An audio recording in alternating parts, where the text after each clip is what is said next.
On this Tuesday night, a Canadian doctor is speaking out about tending to the injured in those violent protests in Gaza and how he himself was shot. The chaos and the carnage now the subject of heated diplomatic debate. Israel standing by its military as the Palestinians mourn their dead. We'll take you to the border, a fence dividing the Middle East. Also tonight, a new trial for an Alberta couple convicted in the death of their son. They treated Ezekiel's meningitis with natural remedies, only calling 911 when he stopped breathing. Why the Supreme Court now says the trial judge made a mistake. And the small BC hotel taking on Expedia for telling customers it was fully booked for 2 years. This is The National.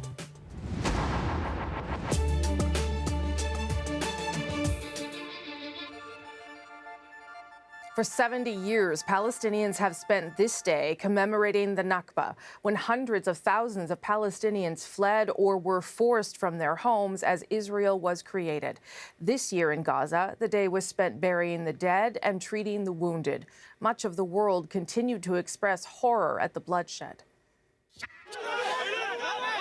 In Turkey, there was anger. Protesters threw eggs at the Israeli embassy. The UK, France, and the UN all called out Israel for killing at least 60 Palestinian protesters, including children, none of whom actually breached the border.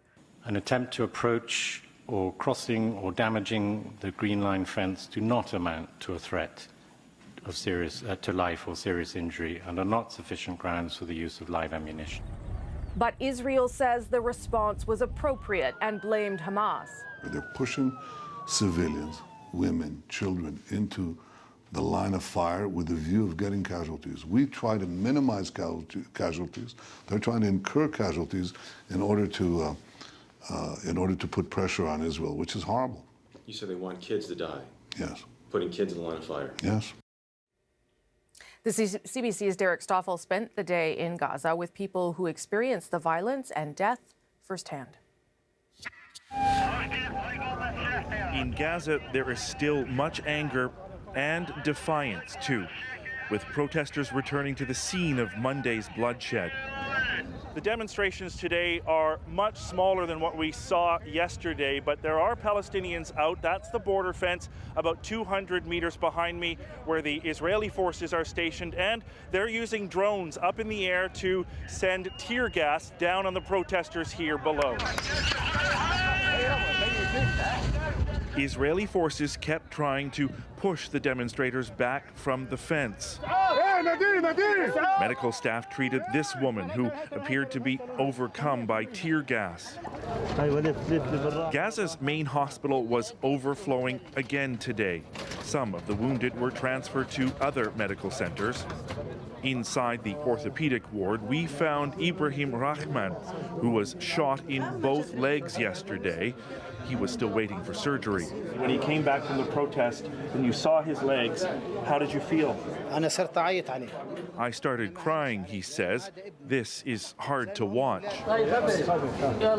Doctors Without Borders says 1,300 people suffered gunshot wounds inflicted by Israeli forces. We question this disproportionate use of the force. We question the fact to use live ammunition against young protesters. Funeral tents were erected all over Gaza today, places where family and friends can gather to mourn lost loved ones.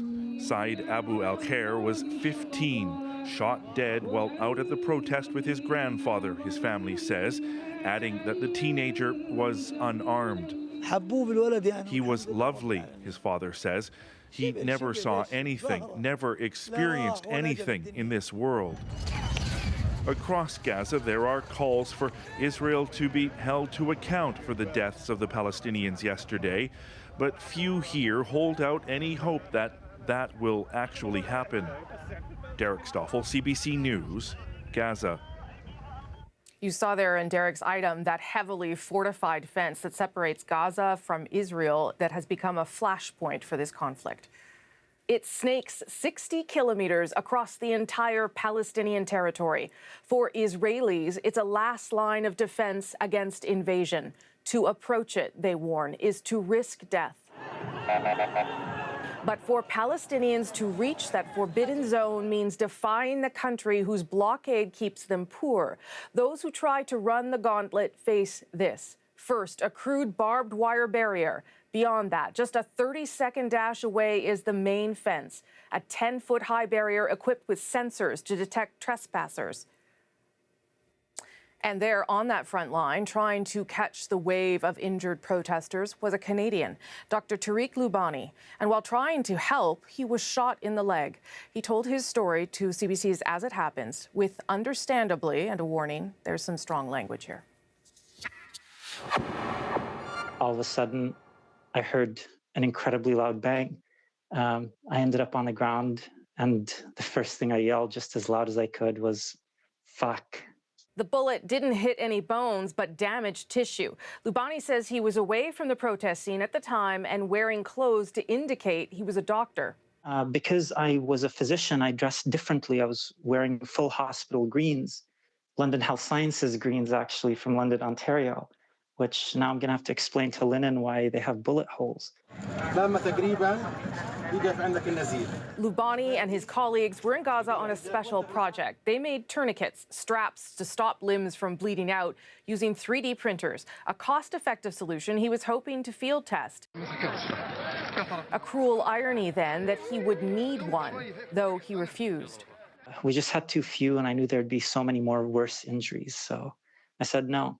Lubani is no stranger to rushing into danger to help. He spent weeks in jail in Cairo without charge for giving medical aid to demonstrators there. He was lucky to have survived in Gaza. The paramedic who rescued him, Musa Abu Hassanin, wasn't. About an hour after he rescued me, he was on trying to get another patient, and ended up getting shot in the chest. There was so much fire, live fire in that area, that his colleagues weren't able to take him out for another about 20 minutes, and unfortunately he died. Lubani is now recuperating out of hospital. Justin Trudeau was asked today for his view on whether Israel had used excessive force. We are calling for a stop to the violence, a de-escalation of the violence in the region right now. We know that the only way forward is through direct negotiations between Palestinians and Israelis to get to a two-state solution. The U.S. faces accusations of fueling the already simmering anger. Yesterday, it opened its new embassy in Jerusalem, and today, a top U.S. diplomat waved that aside. How is that justified? As our president said when he announced the decision in December, the location of our embassy has no bearing on the specific boundaries of Israeli sovereignty in Jerusalem or the resolution of contested borders.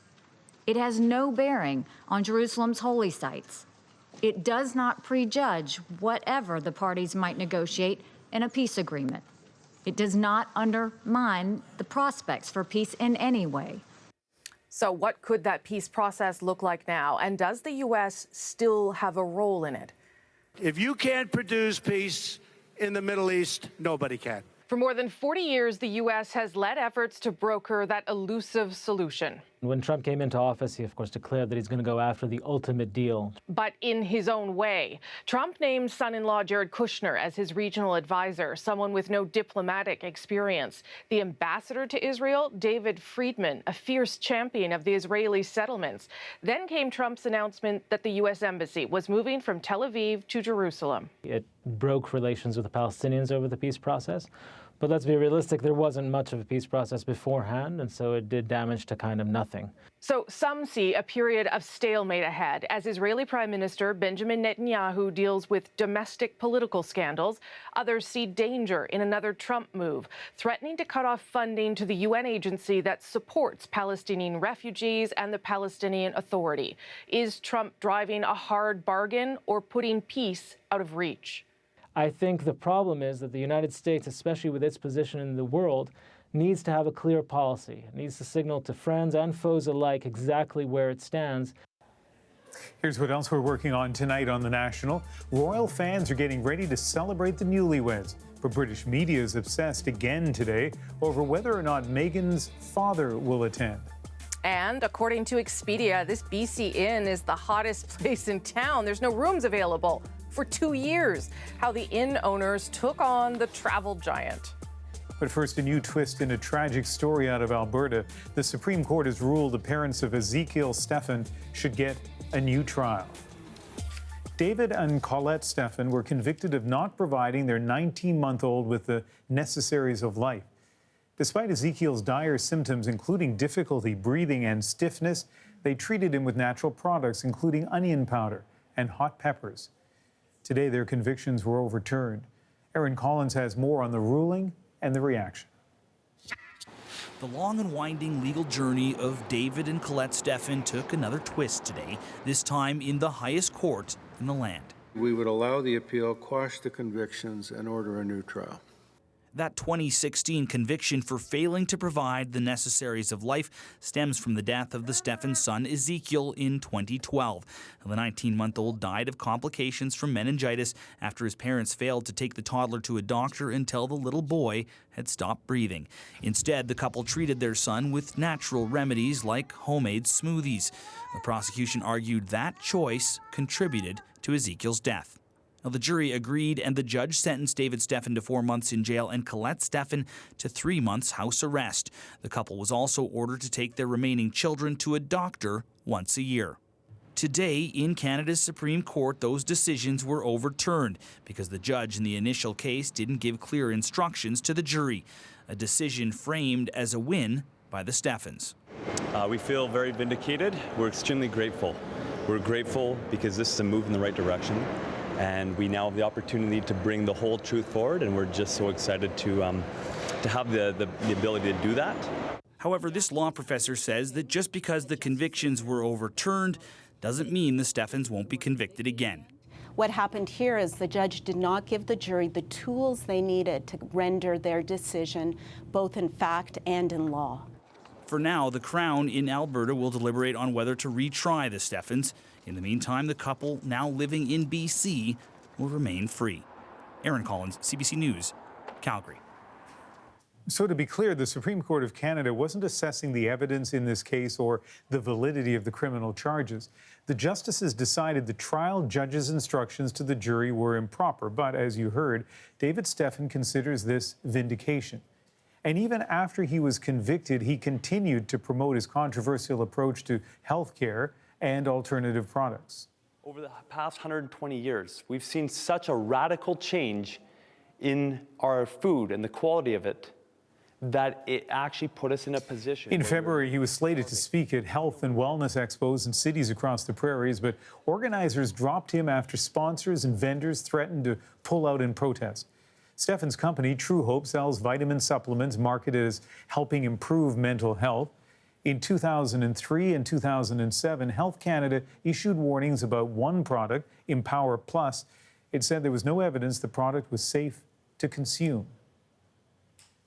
To a CBC News investigation now, a small boutique hotel on Vancouver Island is accusing the travel giant Expedia of keeping potential guests away from their property. The owners claim the online travel company listed their inn as fully booked when it was usually half empty. Even worse, they say Expedia redirected travelers to rival hotels. Eric Rankin has this CBC News exclusive. Perched atop the Malahat Summit north of Victoria, Moonwater Lodge promises one of Canada's best views. So what are we looking like this weekend? But co-owners Laurie and Randy Strandland believe more guests would have seen the view if Expedia hadn't told their potential customers their 13 rooms were unavailable for 2 years. I feel like I've been robbed of thousands of dollars of business. It's not about being competitive. It seems it's about cutthroat business practice. Expedia brings in billions a year collecting booking fees from client hotels, but Moonwater Lodge isn't one of them. After initial talks with Expedia in 2015, the Strandland signed with another cheaper site. A year later, they discovered this. Search Moonwater Lodge online and up pops Expedia.ca as one of the top booking sites, offering prices and deals, quick, easy, and secure booking. But until recently, any attempt to book a room anytime was met with rooms are unavailable for your trip dates on Expedia, a dead-end link that redirected potential Moonwater Lodge customers to rival hotels. So if we show as full and a person takes a different hotel that's part of the Expedia group of companies, Expedia will get their paycheck. After being contacted by CBC News, Expedia pulled down the rooms are unavailable search result for Moonwater Lodge, blaming a glitch and saying this is the first time we've seen this particular issue. But in 2011, a French hotel association successfully sued Expedia over similar no-vacancy postings. The online giant fined more than $500,000 for misleading business practices. And 2 U.S. hotels have launched a proposed class action lawsuit in the States, alleging a bait-and-switch marketing scheme that pushes consumers to Expedia's nearby member hotels. In its defense, the company blames technical issues that have been solved. The Strandlands are weighing their legal options. I'm just angry. It's so wrong. The Strandlands suggest other small Canadian hotels should check to see if they're listed as having no rooms available on Expedia. And if they are, a class action lawsuit could be launched here. Eric Rankin, CBC News, Vancouver. So just how much choice is out there when you're shopping around for travel deals online? We were surprised to learn how multi-billion-dollar mergers in recent years means there's actually less competition than ever before. Well, Trivago does the work for you and instantly compares prices for over 600,000 hotels from over 100 different websites. Many of those different travel websites are actually owned by the same company. Trivago, the world's largest hotel price comparison site, is owned by Expedia. Expedia. Book a flight and hotel. Save money. 3 years ago, Expedia went on an acquisition tear, gobbling up its 2 arch rivals, Travelocity and Orbitz. Expedia Group now has 17 different brands in its portfolio, including Hotwire and Hotels.com. And if you don't want to go through Expedia Group, your options are pretty limited. Rival online travel agencies like Booking.com, Priceline, and Kayak are all owned by the one company, Booking Holdings. In fact, Expedia and Booking account for 3/4 of online travel sales worldwide. And this powerful duopoly owns 95% of the market in the United States. Still ahead on The National, a journalistic pioneer and a literary superstar. The legacy of Tom Wolfe, next. Plus, a space designed for and by women. Why women-only workplaces are taking off. And we'll show you how people around the world are getting ready for a certain wedding this weekend, including students at Meghan Markle's old high school and a couple of Canadian tourists who just can't stay away. I think after going to the last wedding, Kate and Will's, and experiencing that, we just had to go back to this one.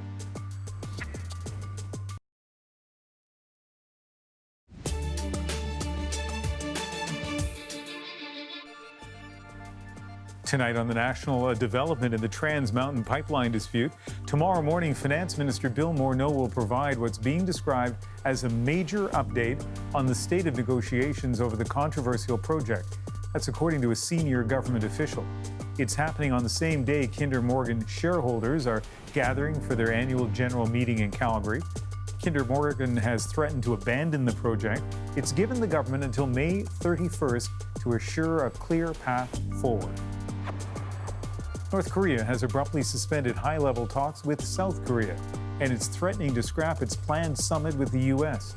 The reason, according to the North, are annual joint U.S.-South Korean military drills, which began last Friday. It's calling them a provocation. Whether it will actually pull out of the U.S. summit is not clear. Officials in Washington say they are proceeding as planned.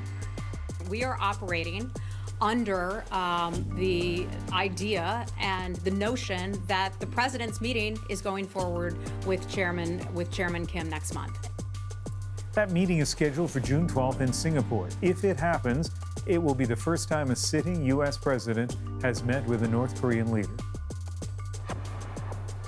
Some new details from Toronto police today on their investigation into alleged serial killer Bruce McArthur. After months spent scouring his apartment, police say they've collected 1,800 pieces of evidence and taken 18,000 photographs.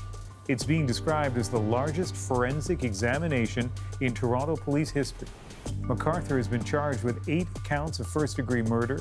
Many of the victims were men connected to Toronto's gay village.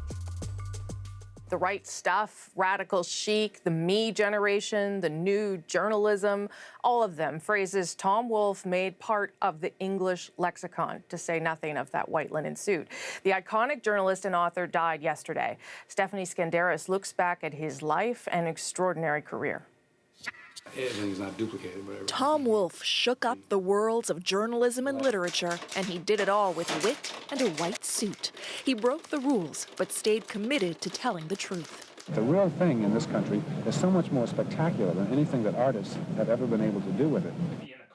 His legacy will be the words he leaves behind in articles, novels, and nonfiction books, including the new journalism, the style he helped create. I really believe in the technique of trying to write from the inside. And to do that, you've got to build your writing wherever possible, out of scenes, out of dialogue, and the kind of details that novelists and short story writers use to bring it alive. He was one of the most influential journalists of the modern time. For this author and professor, it was Wolfe's way of writing that got everyone's attention. He was a Baroque, extravagant writer who used exclamation points and italics and ellipses all over the page. For many, Wolfe's soaring achievement was The Right Stuff, the story of America's pioneering astronauts. Hollywood liked it too. I'm running this show here. We'll see about that. Wolfe embraced fictional techniques fully with his first novel, The Bonfire of the Vanities, a satirical portrait of greed and excess in 1980s Manhattan. Let's not lose our composure over a few $100 million. On the surface, Wolfe was nothing but a Southern gentleman, his famous white suit becoming the stuff of pop culture legend. He knew people were saying, who is that weirdo in that white suit and that, weird the blue shoes with the cane? I mean, what's he trying to prove? He wasn't afraid of that, and he wasn't afraid of writing controversial work that still demands comment today. Wolfe also wasn't afraid to examine his own mortality. It's quite humbling to know that despite all of your aspirations, all of your dreams and all of the talents you think you have, you're made of clay.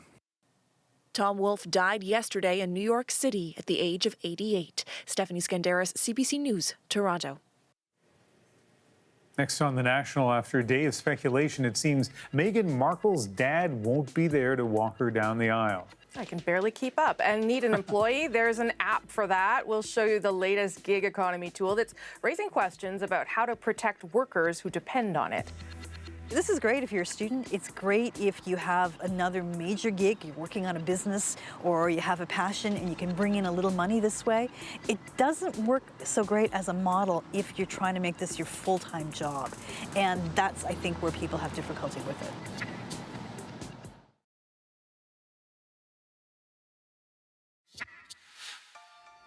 The Queen welcomed thousands of people to Buckingham Palace today for her first garden party of the year. She was accompanied by her sons, Prince Andrew and Prince Edward, and her daughter-in-law, Sophie. Garden parties date back to the 1860s and are a way of recognizing people who serve the public. And there's this other royal party that's kind of a big deal, just a few days away. The National will have extensive coverage of Harry and Meghan's wedding tonight and then really all week, including some pre-wedding confusion. Will Meghan Markle's father be there when she marries Prince Harry? Yesterday, we heard he would not attend. Then today, well, here's Nella Ayed to take us through it all. It may hang at the crux of wedding anxiety, but the dress is only the start. And no one knows better just how fragile the fairy tale than the bride herself. The table plan working out okay, speeches working out okay, the weather. I think I was really nervous about walking down the aisle, having everybody looking at me. They know something of what Meghan Markle might be thinking. The celebrity news site TMZ is central to the story, apparently blindsiding Kensington Palace. First reporting, less than a week out, her father won't be walking her down the aisle as planned. Embarrassed over this, staging paparazzi photos. The actions, says Meghan's estranged half-sister, of a man overwhelmed by media attention. I mean, they've presented him in the most horrible ways, highly inaccurate, and the goal of those photographs was basically because he was feeling defenseless. The palace defends him too, calling for understanding and respect, but confirming nothing. It has backfired in the most appalling way. I feel very sorry for him. I feel very sorry for Meghan. No bride wants this on the eve of her wedding. A story still with headlines that must include question marks. Who will walk her down the aisle Saturday? Speculation, it could be Markle's mother. It wouldn't be the first time. Queen Victoria did just that for her two daughters after their father, Prince Albert, died. Today, Meghan's father changed his mind. To catch up to the roller coaster, it's back to the website of TMZ. One last twist, and finally some clarity, according to TMZ anyway. Thomas Markle won't be attending the wedding because of heart surgery. Hers is still a fairy tale, but it's meeting reality. Nala Ayed, CBC News, London. Well, you heard mention of Markle's mother there. She will arrive in London from Los Angeles, where Meghan was born and raised. Today, students at her former high school held a special tea and toast in her honor. We know that she went here, and she still talks about this school. That means that this school really pushed her to be the greatest person she could be. Really cool that she's gone to do such great things with her life, and we aspire to do those things when we grow up. Yeah, it's really cool that she went here and walked these grounds, and we're at the same place. Lots of excitement at Immaculate Heart High School today. Hundreds of students, Union Jacks in hand, gathered to sing, dance, and cheer on their royal alumna. Meghan Markle graduated there back in 1999. They probably won't all marry princes, though. So while most people will be watching the wedding from home, more than 100,000 are expected to be there in person for the big day. Thomas Degla took a royal tour on a double-decker bus as the city prepares for a tourism boom. Boarding now, a bus tour with a twist. A tribute to Prince Harry and Meghan, slowly snaking its way through London traffic. There will be a helping of history for these royalists, but first, tea in those spill-proof cups for the bumpy ride. Then, of course, fresh scones, served with a lesson in British English. Scone as in gone, or rhymes with gone, and that's the pronunciation. The menu for this afternoon tea was chosen specifically in honor of Harry and Meghan, like this avocado and crab creation for Meghan's home state, California, traditional English finger sandwiches, because we are in England after all. And how about these maple syrup cream puffs in honor of Meghan's temporary home, Canada? Don't mind if I do. With the special menu come the bites of history, a view of Westminster Abbey, the site of many royal nuptials. The last wedding to take place here, of course, was Prince William and Kate Middleton. And later, a peek at the Albert Memorial in honor of Harry's great-great-great-great-grandfather, surrounded by the greenery of Kensington Gardens, as close as we'll get to the couple's home. I come from London. I know about London, but I've never seen it like this. We're American and she's American, so it's kind of exciting to think that one of our own is joining one of theirs. Oh, I like that. Thank you. I'll do that. There's still time for some bubbly and wishes for a long, happy marriage. I'd like to talk about the disasters, the weddings that have gone completely pear-shaped, you know. Hopefully this one won't. I don't think this one's going to go pear-shaped at all, because they're quite open, they're quite honest. I think they actually are marrying for love. This tour may be over, but there'll be plenty more celebrations on the road to wedding day. Thanks, Bob. Thomas Dagler, CBC News, London. It looked like a really tough assignment for him. Among those making the trek to London, 2 women from BC. We caught up with them before they left from Victoria. Well, I think after going to the last wedding, Kate and Will's, and experiencing that, we just had to go back to this one. We met so many people, and I think the fact that we were wearing such loud and proud Canadiana, people came up and said, "Hey, Canada," and started chatting away, and it broke the ice. What we're going to wear is these funny little hats that I made, and actually, if you want to look at the inside, look, They're a little ladybird from the dollar store. And red and white, and our proud flags will be part of it, and we have backpacks as well. We may have to represent Canada. Since there won't be any politicians there. We'll represent the seniors of Canada. What do you think? I think that's a great idea. Adrian is in the UK tonight as we get set to cover all angles of the royal wedding, as we already have, including, of course, though, growing up in the shadow of his mother's death and how it has propelled Prince Harry to follow in her charitable footsteps, even returning to the same HIV clinic where Princess Diana made such a difference. Diana is everywhere here. And now that it's her son who shows up, it's the spirit of her he sometimes seems to look for.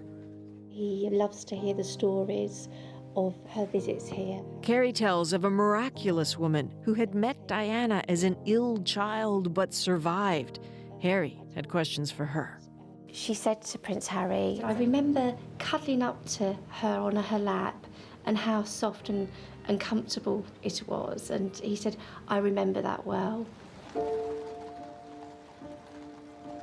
And of course he would. His memories are the frozen ones of a child, just 12 with those clenched fists walking behind the casket of his mother. Tomorrow night, Adrian brings us the National from London. Thursday and Friday, she will be in Windsor.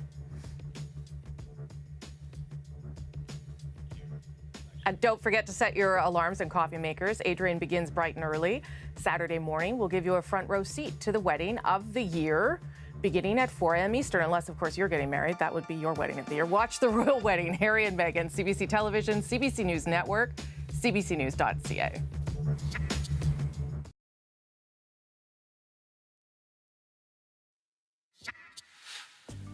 The workplace, as we know it, is changing faster than ever before. The Monday to Friday, 9 to 5 grind spent at a desk is now giving way to telecommuting, sharing office spaces, and working on demand. The so-called gig economy has revolutionized the way we work, connecting workers and customers directly through smartphone apps like Uber. People can choose when and where to work and when not to. And a new Canadian app aims to capitalize on this growing movement. Hire lets experienced workers in the hospitality industry indicate when they're available to work. The app then connects them with a business urgently needing staff, like when someone's called in sick or doesn't show up for a shift. The developers say about 300 Toronto restaurants now use it, and more than 5,000 workers have logged in. Hire says this is great for both employees and employers, but as Ron Charles explains, some are questioning whether this really is a win-win. I'm Mandy. I'm going to be your server today. Mandy Magnan says this is how she prefers to work, picking up shifts at restaurants and bars through the Hire app.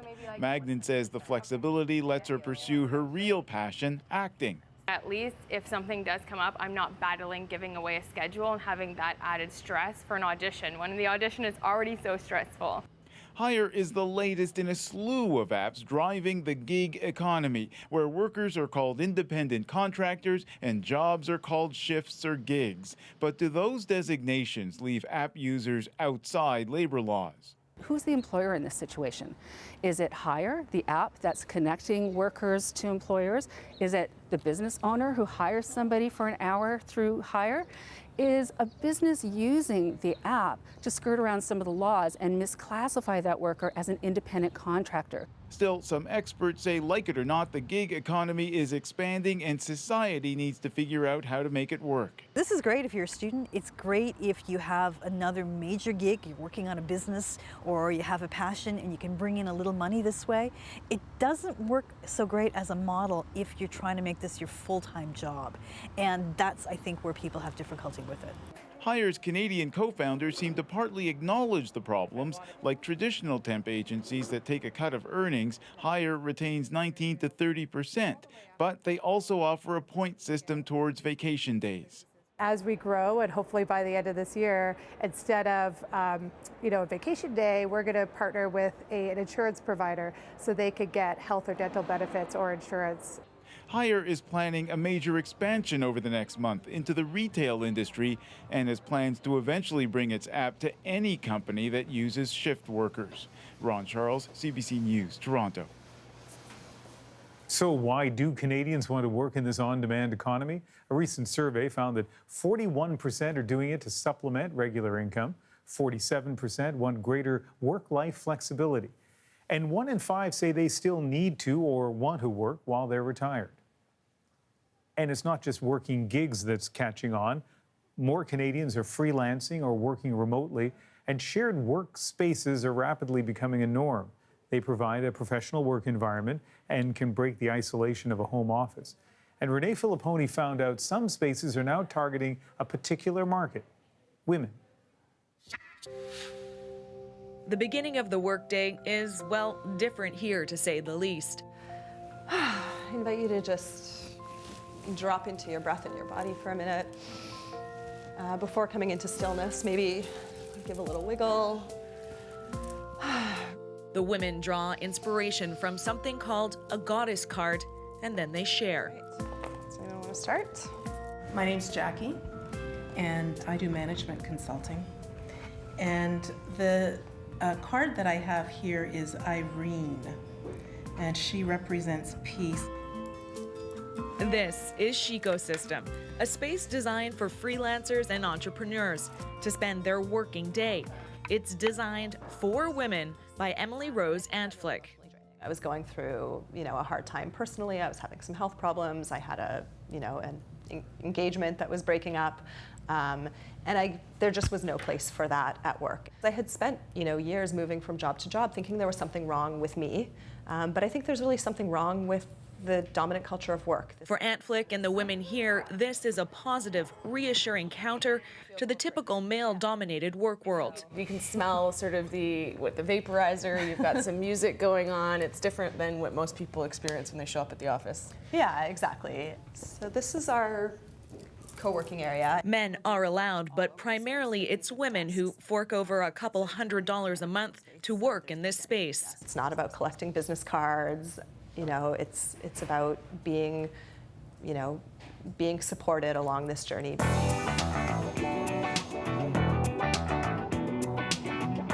It's an idea that's already taken flight in New York. The Wing is a high-profile women's-only club. Workspace by day, networking by night. It attracts some serious star power. It's actually the best form of revenge by making it clear you are not going to be stopped, you're not going to be disrespected. The space is designed so that every photo is Instagram worthy. Members pay more than $2,000 a year, and men, they are banned altogether here. The Wing has become so popular, it's rapidly expanding across the U.S., and there are plans for a Toronto location next year. We're in a moment right now where we're learning just how toxic workplaces can be with the Me Too movement. And so the fact that people are exploring these other kind of workspaces is maybe a response to that. Sarah Kaplan is a professor of gender and the economy. She's concerned spaces like these aren't dealing with the bigger issue. We're not going to change the economy with women's only solutions. What we need to do is actually solve the problem of jobs in corporations. There's the question of stripping out the bad behaviors. So yes, obviously, no sexual harassment. That would be a really good start. But, and also equal opportunities for promotion, equal pay, all those kinds of things. This Toronto co-working office opened just 6 months ago. This no-nonsense space already has nearly 100 members. Our membership kind of is all over the place. We've got lawyers, CPAs, we've got people working in fashion, tech, writing, food, publishing, the list goes on.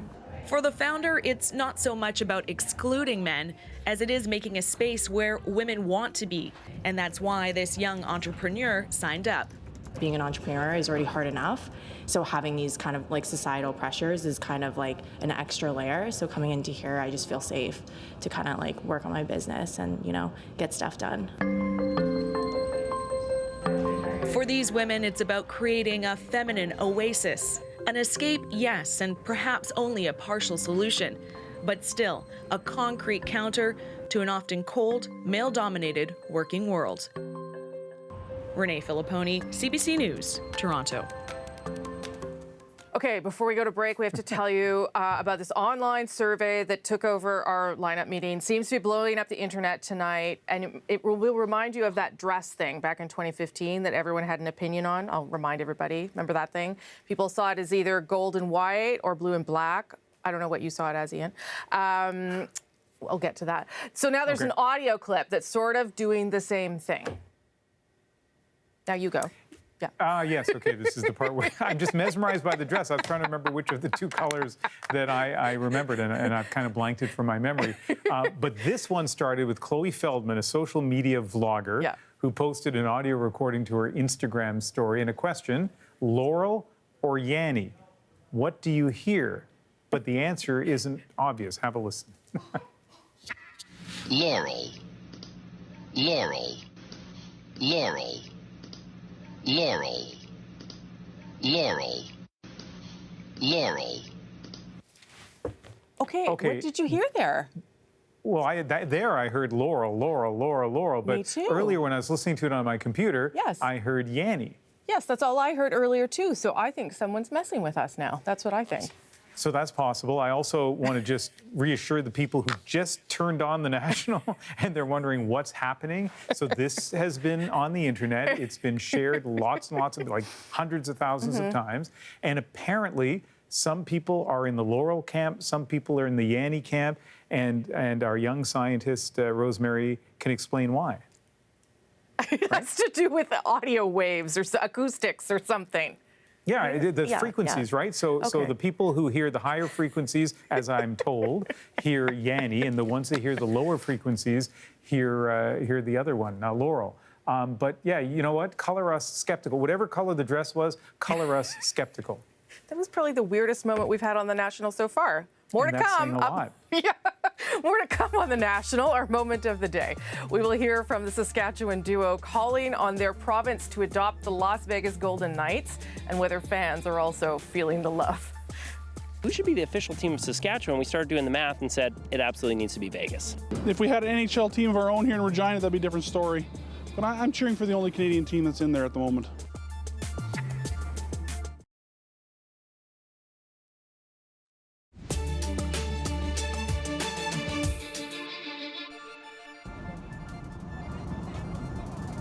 Some dramatic details tonight about an emergency on board a Sichuan Airlines flight in China.